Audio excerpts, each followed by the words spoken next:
Hello, ito na. Magtanim na tayo. Tingnan nyo kung anong itatanim ko rito. Yeah.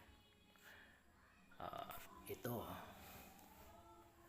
Pipino lang po ang itatanim natin. Ayan. So, napakadali lang naman.